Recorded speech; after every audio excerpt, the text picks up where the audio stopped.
കഴിഞ്ഞ ദിവസം അമിതാഭ് ബച്ചൻ ഇട്ട പോസ്റ്റ് ഏറെ ചർച്ച ചെയ്തിരുന്നു. പോകാൻ സമയമായി എന്നായിരുന്നു അന്ന് ബിഗ് ബി എഴുതിയത്.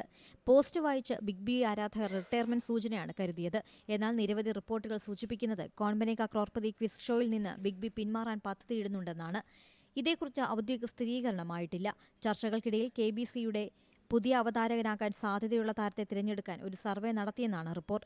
ഷാരൂഖ് ഖാൻ, ഐശ്വര്യ റായ് ബച്ചൻ എന്നിവരുടെ പേരുകളാണ് സർവേയിൽ ഉയർന്നുവന്ന പ്രധാനപ്പെട്ടവർ. കോൺ ബനേഗ ക്രോർപതിയിൽ അമിതാഭ് ബച്ചന് പകരം ഷാരൂഖ് ഖാൻ വേണമെന്നാണ് ഭൂരിപക്ഷം പറയുന്നത്.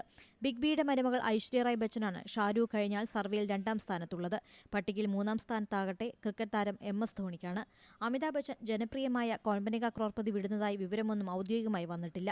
നേരത്തെ അമിതാഭ് ബച്ചന് മാറി നിന്ന കാലത്ത് ഷാരൂഖ് KBC അവതാരകനായിരുന്നു. 56ാമത്തെ വയസ്സിലാണ് അമിതാഭ് ബച്ചൻ ആദ്യമായി KBC അവതാരകനായി എത്തുന്നത്. 16 സീസണുകൾ അമിതാഭ് അവതരിപ്പിച്ചിട്ടുണ്ട്. മറ്റൊരു അവതാരകനായി KBC എത്തുമോ എന്ന സങ്കടത്തിലാണ് ആരാധകരും. ഏറ്റവും പുതിയ വാർത്തകളും വിശേഷങ്ങളും വിരൽ തുമ്പിലറിയാൻ Zee മലയാളം ന്യൂസ് എല്ലാ ഡിജിറ്റൽ പ്ലാറ്റ്ഫോമുകളിലും ലഭ്യം.